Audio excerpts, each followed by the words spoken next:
Okay, so very quickly, I just want to put you in the picture. Luke is going to be talking about one of the greatest artists of all time, as we know, Leonardo da Vinci.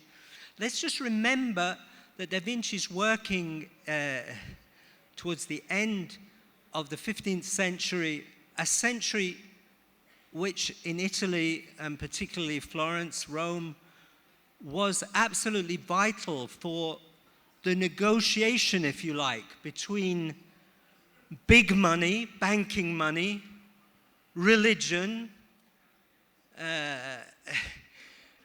and value in general. Money, that is, was able to legitimize itself through art, through sacred art. So there's this negotiation, money, art, religion, which is crucial, really, for the way we think about art today. In particular, sacred art obviously legitimizes big money to an extent, and then after Platonism, even just simply beauty legitimizes power and money. So we get to a situation where art is seen as immensely valuable, to the point that in 2017, incredibly, a painting by Leonardo da Vinci fetched a total of $450 million, a value, a countable value, fused with a moral and aesthetic value. I'm going to turn it over to Luke, who's going to tell us how Leonardo da Vinci arrived at being the most valuable painter of all time. Thank you, Tim. And can I just start by saying what a joy and privilege it is to be here in Jaipur for the first time. It's been the most marvelous experience.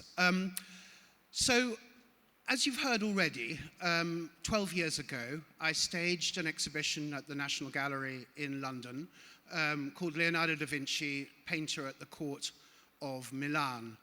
And I'll come back to that particular period in the 1480s and the 1490s when Leonardo was working for the Sforza, the rather kind of vicious and ruthless dynasty in ducal Milan, having of course been raised in Florence. Because I'm an art historian and a curator, I'm afraid I can never resist a slideshow. And so and quite a lot of what I want to talk about is relevant, is only really going to be understood for close looking. So I'm going to try now to get the first slide on the screen. I think we already, there we go. So, Leonardo never ceases to be in the news. Only 2 weeks ago, the Mona Lisa, or rather the case that she inhabits, was spattered with butternut squash soup. And of course, in many ways, this picture dominates our vision of Leonardo, a painting that he kept with him his entire life, that he went on working and reworking over and over again, that maybe starts as a portrait of a real person, a real wife and mother in Florence, but becomes a statement of his art. That's one Leonardo, and Leonardo the painter is what I'm going to talk about. I got an unmarkable O-level in physics, and so being able to talk about flight and thermodynamics and hydraulic, or whatever it's called, I can't do. But I can talk about pictures, so that's what I'm planning to do. Leonardo was incredibly famous, even in his own day, and the word that would have been used then would be to talk about his ingenio, his genius. But he's also somebody who, because he behaves in a slightly peculiar way as a painter, reworking and working on the same picture for a very long time, still needs to make money, and that's directly relevant to the story of the critical fortune of the Salvator Mundi. Now, as we've already heard, the most expensive picture that's ever been sold at auction. and anywhere, I suspect, and rumoured to be coming on view quite shortly.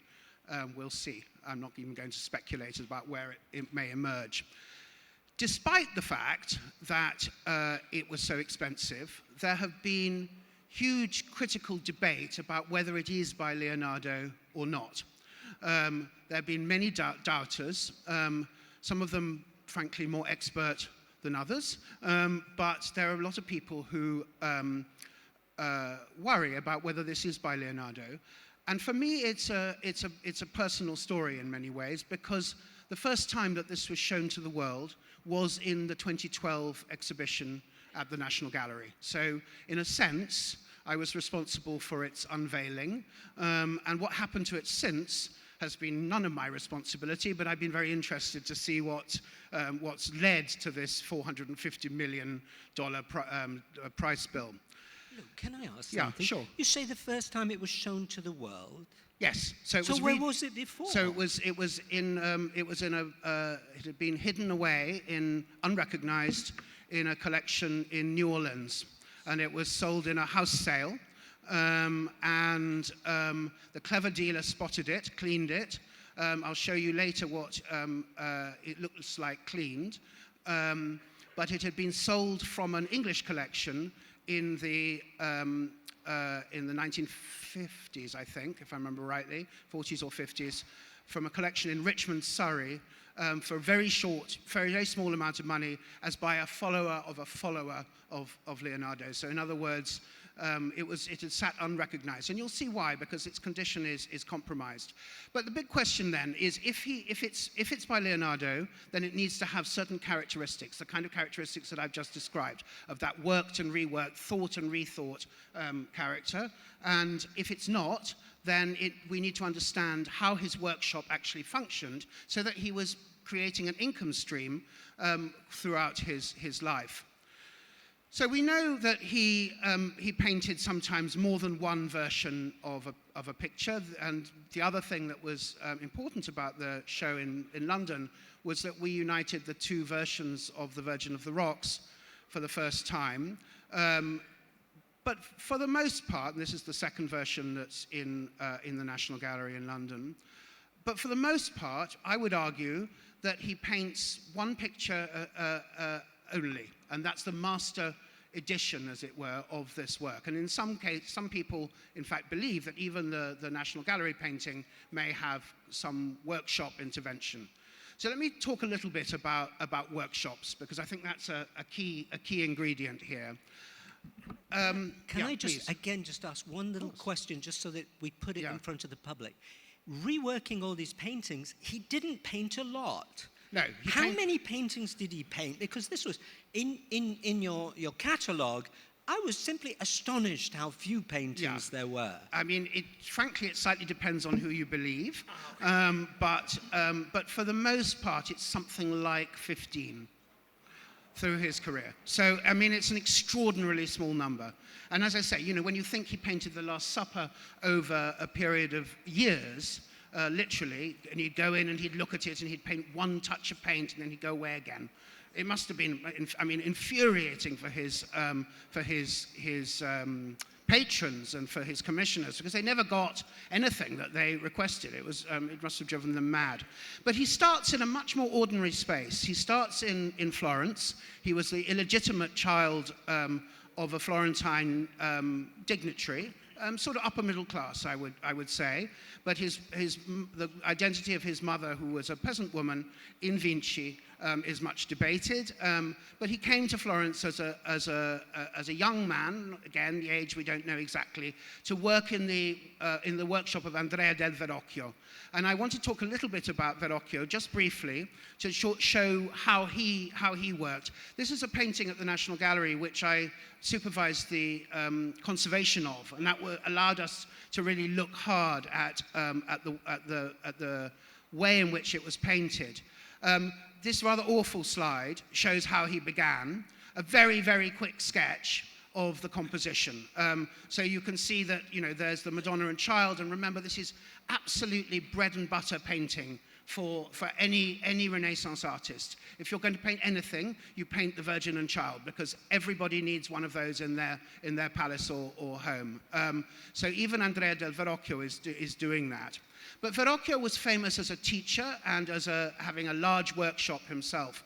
And so he brought in a number of different younger artists, both trained elsewhere and ones that he taught within this sort of umbrella. It's a little like a kind of sort of little mini confederation rather than necessarily, boss and workers. But it's complicated, as I'll show you. So Verrocchio, what he really loves to do is these very, very beautiful, and I think you can see how exquisite that head of the angel is. And he does that by drawing these very delicate works where light and shade are absolutely crucial.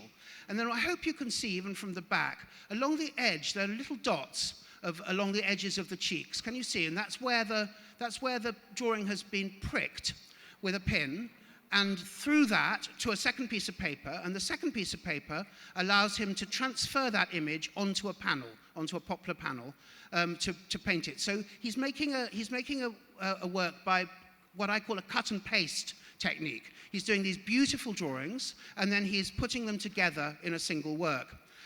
But he's not doing it on his own.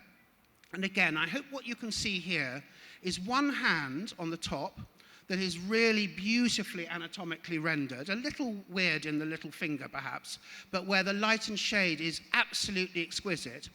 And then a second hand that looks to me as if it's got no bones in it at all, that it's gone, and it's where the light and shade is now much more intensely, the differentiation is much greater. The shadows are darker, and the highlights are shinier.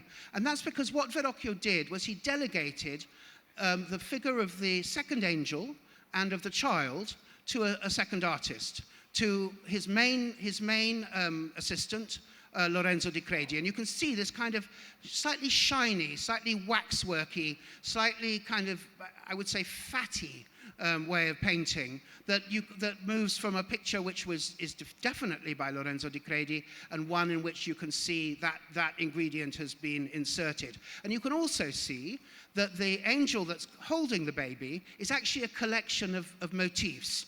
There's no body there. It's a head, it's a drapery study over the shoulder, and then it's an arm. And it's not really a whole figure put together, if you follow me. So in other words, there's a way in which an artist is delegating within his workshop. Can I ask one question that immediately comes to mind? Does that mean that Lorenzo di Credi, from the moment he says he delegates the hand, he's then working on other paintings at once? Yeah, there are lots of pictures. Like there are lots of pictures underway. 10 games at once. Yeah, lots of pictures underway. As I say, altarpieces for particular churches or chapels, but also what I call this bread and butter production of Virgin and Child paintings that would be in every palace. Just one thing to get it off my mind. Sure. You were saying that this is bread and butter work. Now, I have heard that they deliberately change the styles sometimes in order to, as it were, resell to the same buyers. Is there some element of fashion in the changes of the Madonnas? Well, or is that... It's a good question, but I don't think so. I mean, there need to be standard ingredients to make it viable as a devotional tool. But you also remember that what you're looking at is a brand here. So there's brand Leonardo, brand Verrocchio, et cetera, and just as now, you want to be able to walk in and see the style of that artist and recognize it, because these are celebrities by now. They're becoming stars. But so anyway, quickly here, Leonardo is using the same technique, this cut and paste technique, where there's a head cut out, and you can see that he uses it for the head of the St. John the Baptist in the Louvre Virgin of the Rocks. And what's interesting here is that the one difference is that he reverses the light source. So if you see on one side it's lit from the left, and the other side it's lit from the right. So it's the contours, it's the edges of that drawing that become most important.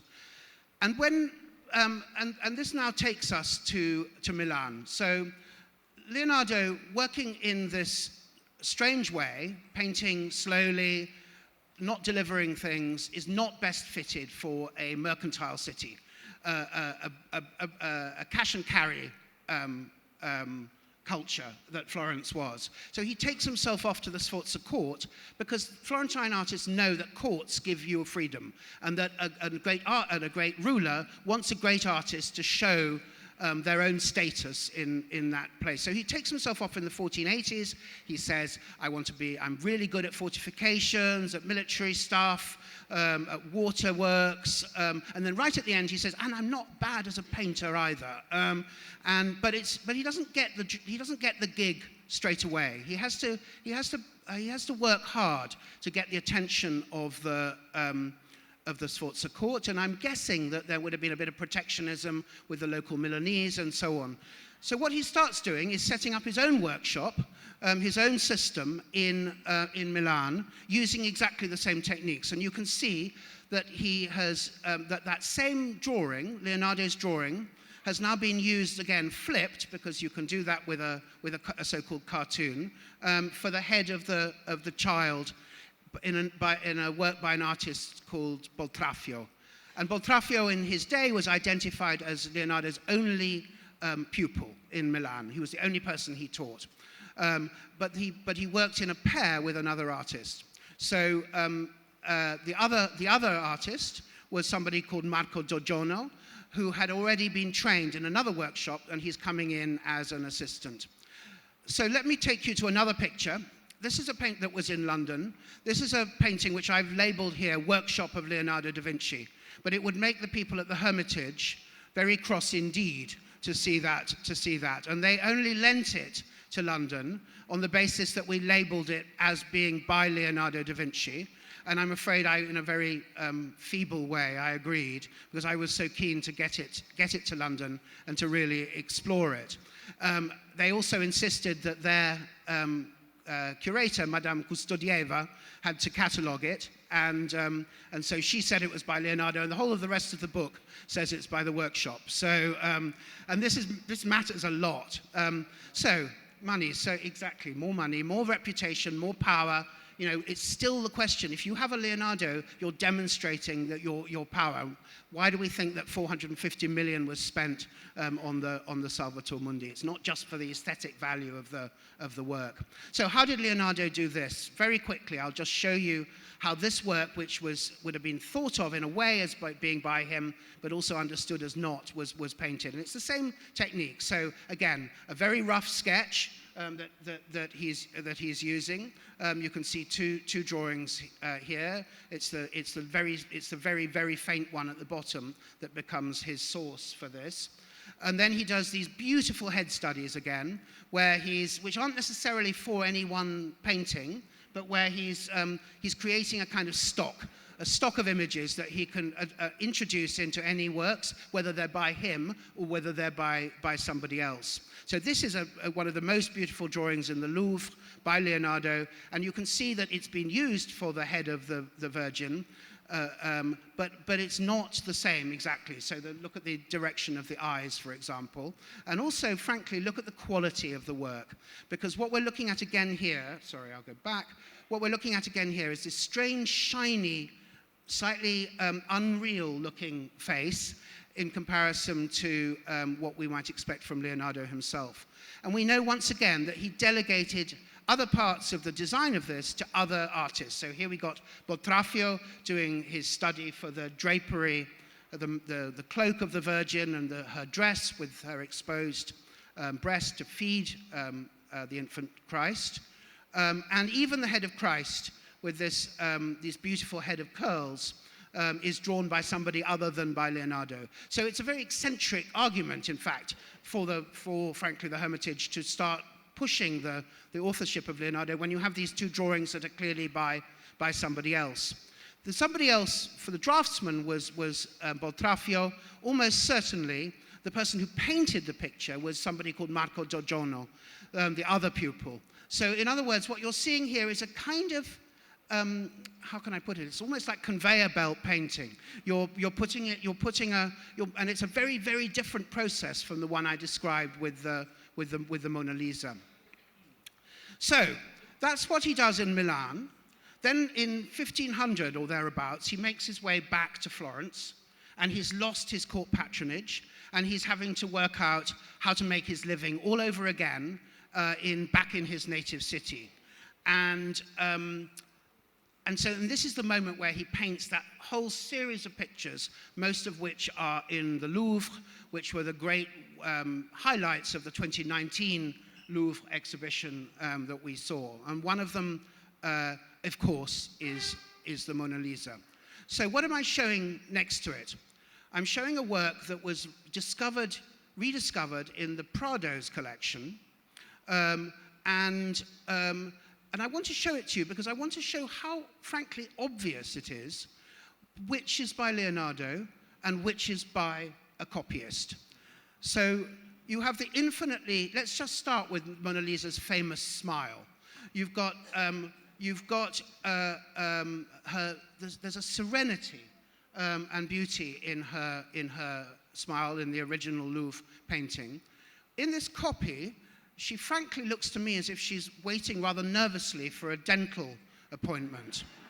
She's got that slightly swollen quality, and her eyes, which are so precisely directed in the Louvre painting, have become ones where again she's beginning to look slightly sort of shifty and uncomfortable. But so what was happening here? In 1501, we have a famous letter which was explaining to Isabella d'Este, the Marchioness of Mantua, why Leonardo had stopped being interested in painting. He was doing very little. He was only interested in mathematics and anatomy, it said, and she was very unlikely to get a work by him. But he has due garzoni, so two assistants who are working with him, making copies, ritratti, to which occasionally he'll put his hand.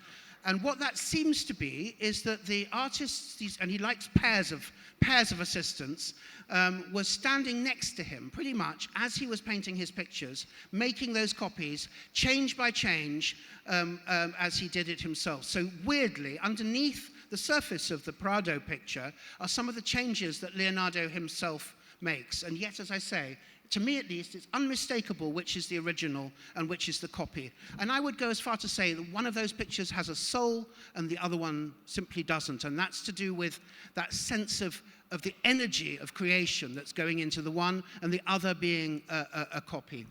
Can I just ask one? It seems that Leonardo is inventing in this kind of industry of painting, he's inventing what we now all adore is this figure of the absolutely authoritative artist who is always the final word on everything. I just wonder what the others thought about this. They believed it. They believed it. Okay. They really believed it. So Leonardo was doing this extraordinary thing of saying there are rules for painting, and those are rules that have nothing to do with an individual, and yet they've got all to do with me. And so it's a really interesting conundrum. And yes, every time he's experimenting and thinking about light and shade, so the famous sfumato, about human expression, about landscape, about distance, he's putting them into his pictures, and he's saying these are the absolute rules for painting. And people like Raphael and Michelangelo and others are taking notes. They really are, either in opposition sometimes or with Raphael especially, just really taking careful note. So I'll skip here, but I just want to show you again very quickly, and I'll just whiz through these slides so to give you some chance for questions. There is the Virgin and Child with St. Anne, another of these paintings, never quite finished. If you look in the middle ground, you'll see that there's nothing much there. Cleaned recently.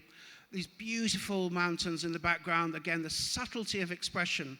So this is the Virgin Mary sitting on her mother's lap, playing with Christ, who's playing with the lamb, which is the symbol of his sacrifice. So there's a gentle tenderness, there's a melancholy, there's an idealized humanity here, which is absolutely beautiful.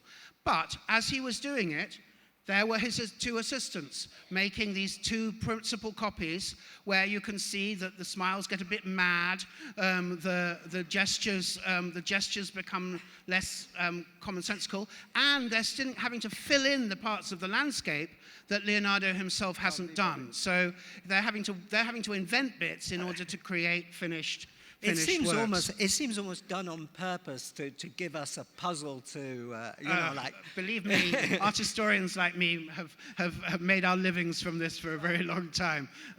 The point really, I suppose, is that, a copy never has the spirit of the original, ever, in my view. And also, these are people who are perfectly competent painters, but they're not, I hate to say it, but they're not geniuses. It's not a fashionable word these days, but there it is. So just there you go. There's the three again. You can see the difference. So one of them has this. One of these artists has a kind of strange solidity to it. The other goes into the other direction and makes everything really sort of feathery and a bit cute right at the end there. And I'll show you this in a bit more detail here. So my suggestion is that one of them is Francesco Melzi, the young aristocrat who we know was the heir to Leonardo, traveled with him to France, was the person who inherited all his drawings. So I wonder whether he's the person who can see that kind of. So that the painting you can see with the Vertumnus and Pomona is definitively by him. It's signed by him. So I wonder if you can see that kind of punched up orange in the sleeve, this kind of solidity to the body, whether we're looking at Melzi here. And this is Salai's only work. So Salai was the little boy who came into Leonardo's life aged about 12. He's known as the little devil. That's what Salai means, Salaino. He was extremely naughty, and I like that word for him. Leonardo spends his time in his notebook saying, what on earth am I going to do with this dreadful little boy? He keeps stealing from everybody. By the time he's working back in Florence, he's working as one of the assistants. And you see this kind of slightly bird-like quality to the faces that we're getting there. The noses have become a bit beaky, and the hair has got this kind of, it's almost gone a bit pre-Raphaelite actually. It looks much later, but it's got, the highlights have got really highlighty. I mean, it's a bit, it's overdone in the hairdresser, it seems to me, this particular one. And that it's taken, the ideas are taken straight from Leonardo, but it's just become a bit exaggerated. It's just gone a bit far in one direction. So very quickly, a last controversial work before we get back to the Salvator Mundi. Here are two versions of the so-called Madonna of the Yarnwinder. One is in the collection of the Duke of Buccleuch. That's the picture. I can't quite work it out whether it'll be on your right or your left. It's the one that's not labelled anyway. And then for us. And then, oh yes, that's true. Well, it'll be on the. I don't know my right from my left. This is one of my Leonardo tricks. Anyway, and then the other is on the market, I have to tell you, at this moment. So watch this space. It'll be very interesting. There's a big case being made for it as being by Leonardo. I've labeled it there Leonardo or workshop. In my view, this is a completely workshop picture, and it'll be very interesting to see whether it finds a buyer. But once again, in the background, the changes that Leonardo himself was making are mirrored in the new work. So originally, it was going to have a sort of a structure in the back. This is the infrared reflectography image of what he originally drew. And do you see that arch and the sort of gateway in the top left corner? There was also a little group of the Virgin and Child and Joseph, with the child in a walker learning how to walk. And all of that was eliminated in both pictures, which is really interesting. So in other words, we're looking at this faithful assistant who is making the changes as they go along. And Leonardo himself, I think, never finished this painting actually, because the landscape is by somebody else. The landscape is by actually somebody slightly idiotic in my view, do you see the way in which the jagged coastline is almost attacking the figures in the middle, and you can see a real difference between the ways in which the rocks are formed, and in the foreground, which is all Leonardo, and in the background, which is not. here is this, and then above all, when you're looking at the Leonardo part, look again at that beautiful, beautiful sfumato, that light and shade that Leonardo himself is only capable of. And again, at the subtlety of these expressions. So the slightly flat quality of this work is because it's very thinly painted in relation to this thick background that somebody else has applied over an unfinished work. And look again, look at the light around that hand. It's just absolutely exquisite. So, I think the other version is by Salai. We're beginning to see that slightly excessive sentimentality. Christ now has a Disney smile rather than a lovely melancholy, as you saw before. And these highlights are back. Look, there they are. The trip to the hairdresser has happened again. So now, back to the Salvator Mundi. We've seen all these works. So which category does this come into? Is it a copy after Leonardo, or is it a picture with a soul by Leonardo himself? This is what it actually looks like. So this is what it looks like when it's between the cleaning of it and its retouching by a conservator. So it's from this that one has to really judge whether this is completely by him or not. It was painted on a very rubbishy walnut panel with a long crack down it, which is why you see the paint loss along the way. And it was very thinly painted, which meant that it was covered in repaint when it was sold in the 1950s, which is why it wasn't recognized. But look at the face now, at that subtlety of shadowing around the eyes. That real beauty, it seems to me, of exquisite detail. And you can see, I think, looking across from the Mona Lisa to the Salvator Mundi, why I still firmly believe, 12 years on, that this is indeed by Leonardo, and it's one of many it stands at the head of a whole series of copies. There are 40 versions of this, but this is the original. And I think some of those copies are coming again from inside the workshop. This is the best preserved part of the picture, the blessing hand. And Tim, I'm glad you gasped at that moment, because it really is, to my mind, the most beautiful, and again, completely anatomically thought through. Just in case you're also wondering about whether, again, the copy versus not copy, I don't know if you can see just above the thumb, there's another sort of area of paint that's roughly the same color. And that's because he moved the thumb during the course of the painting. So that was what we know as a pentimento, a pentiment, a rethinking. And that's usually quite a good sign that it's a work by the master. In this case, as we know, the copyists also copy the changes. So it's not quite as simple as it might be. I think there's one area, potentially, where a workshop member may have intervened. And that's in the band across Christ's chest. So if you look just below the hand, you can see how absolutely exquisite the treatment of light on the gold thread is. As you look across, once you've done one section, it becomes more mechanical, and I think at that point he's delegated. It's a very fiddly job after all. So this is where you go from there. But again, just look at those grey curls coming across his chest, and the delicacy of the silver highlights in that sort of slightly Shirley Temple ringlet that's coming across his chest. And there we go. So now, this is the difference between a version picture that was sold and what is considered by many to be one of the best copies of the work in Detroit. To my mind, and maybe this is a little bit of a straw dot because I could show you all 40 of these pictures and you would have the same reaction, it shows you how again, this delegated work functions. So we need to do a lot more scientific study of all these panels to understand exactly what the processes were. But for the moment, at least, I think that the difference between these works should help you all understand why I remain, at least, convinced that the Salvator Mundi is, with the one exception of the area that I've talked about, an entirely autograph work by Leonardo da Vinci. Now, whether it's worth $450 million is another question. Well, I guess but is it a very great work of art? Yes, I think so.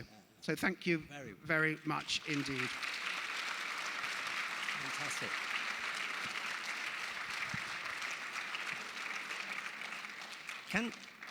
Before we throw questions to the public, I'd just like to ask one thing, which I think would help us, well, help me.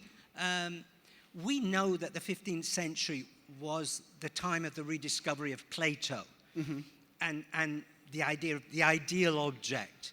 We know that Renaissance art became obsessed with naturalism, and then Platonism introduced this idea that perhaps the natural was not the ultimate, but that one should go beyond the natural to the idea below. And this might, in my mind, listening to you, explain this obsession with reworking, as if one was starting with a natural and going towards some kind of ideal. Maybe you could talk us through that. No, I think that's exactly right. And I think we should keep in mind that that's also within, again, a Christian context. So this is also about being able to see a great artist having greater access to the sight of the divine. And I think that's very much what the Salvator Mundi is about. It's a vision of the divine. That's why it's got this incredible delicacy of it. It's almost spectral in that respect. Leonardo said famously that a great painter should be able to paint everything that you can see and that you can't see in the universe.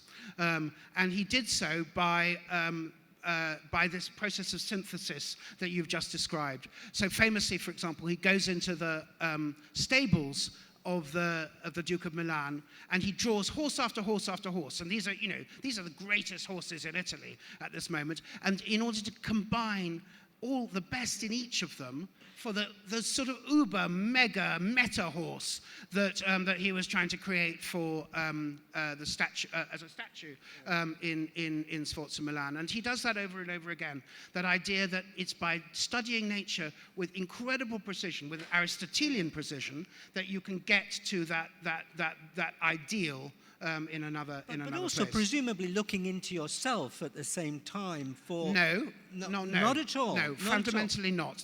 Leonardo is very odd. There are no letters, there's no diary. He's incredibly elusive from that point. Hundreds of drawings with lots of scribbles, but to get a coherent biography, which is why so many of the biographies are wonderfully insane. You can make it up between the lines. And he famously adopted a mantra that was at that moment, which is no painter should paint himself, or that every painter does. But his idea is to try and make it as impersonal as possible. But presumably it's the artist who has that spiritual vision that makes the unseen visible. And that's what Vasari says. Right. Vasari says that Leonardo, so the great biographer of the Italian artist, Vasari says that Leonardo was a gift of God. And Leonardo, I think, did as much as he possibly could to promote that idea. We should ask if the public want to So there's quite a lot of questions down in the front there. And I mean, yeah, okay. Excellent presentation. Thank you for it. My question is, your research seems to suggest that Leonardo was not a prolific painter, and hence he needed a workshop as a means of livelihood or generating wealth. We all know that Leonardo was wildly productive. He could do so many different things. His math and engineering and all of that, were they not paying enough? That is my first question. I have one more question. Around the same time, I think the Japanese, they're doing woodcut prints, and the technique had also come to Europe. Why do you think, or was it possible for Leonardo to do the same in Milan and Florence? So I'm not sure I completely understood the second question, but I'll answer the first one. Leonardo, in theory, received a salary from the Court of Milan. But if you're painting, but he was very irregularly paid, and so some of the few letters that we have, there's one which unfortunately is torn in half. So what you get is the half of the letter where he's going, it says things like, "You haven't paid me enough, but," and then you don't know what the but bit is, and then so on. It's a frustrating document, but it is clearly saying, where's my salary? And courts, that's not unusual in an Italian court. He didn't. I mean, I think you're asking why he didn't make prints in that period.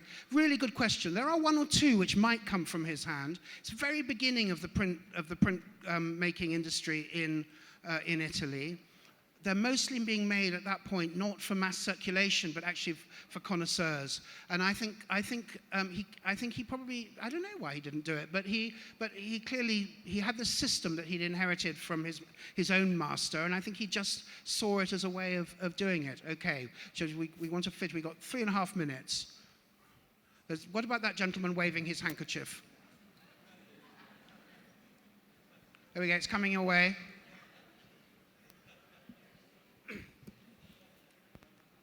So I paint also. So I just want to know, what are the average size of the paint? Because I've seen the Mona Lisa, the original one in the Louvre. It's very small. What are the average size of the paintings he did? Second is, what's the medium he used?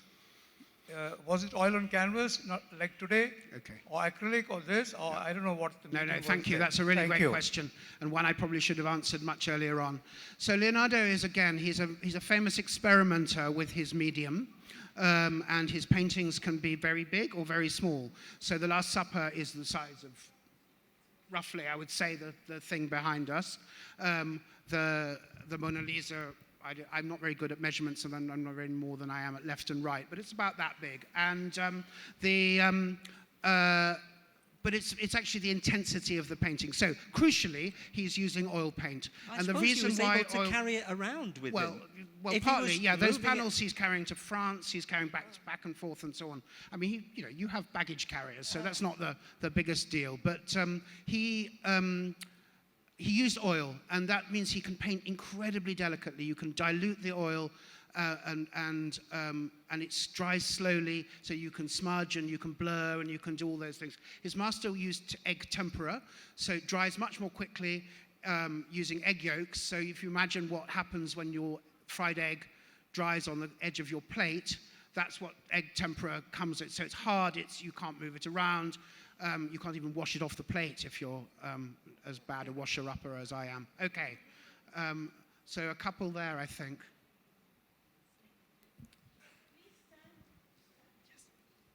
Yeah, you were speaking, Mr. Parks was speaking about how art was used to legitimize wealth. And because you're an art historian and Mr. Parks wrote Medici Money, my question is, we know that the elite of today are going after these paintings, of course, but has the relationship between wealth and art changed since those times? Or how does it reflect in our days? Is there a profound change? Or? Okay, so I have 1 minute and 9 seconds to answer what I think is the most complicated question that I've had for a bit.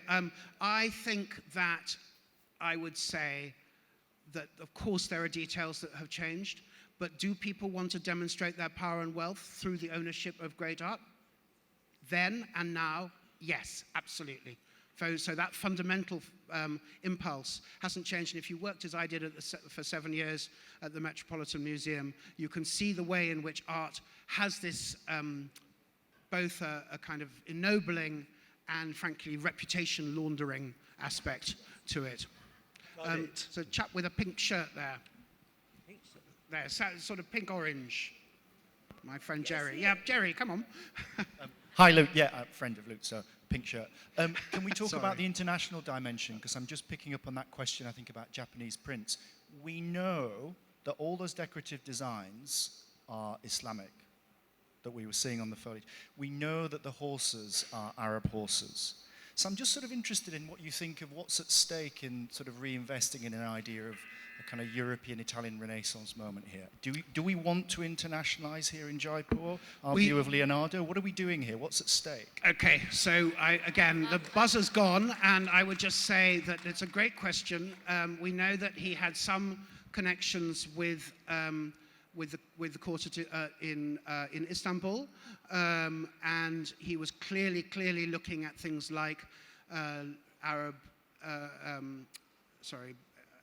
Western Asian leather bindings, Damascene metalwork, and so on and so forth. So absolutely, we should provide a larger context for him. He also moved to France. Anyway, I think we're really out of time, aren't we? Okay. So yeah, no, I think it's an important question.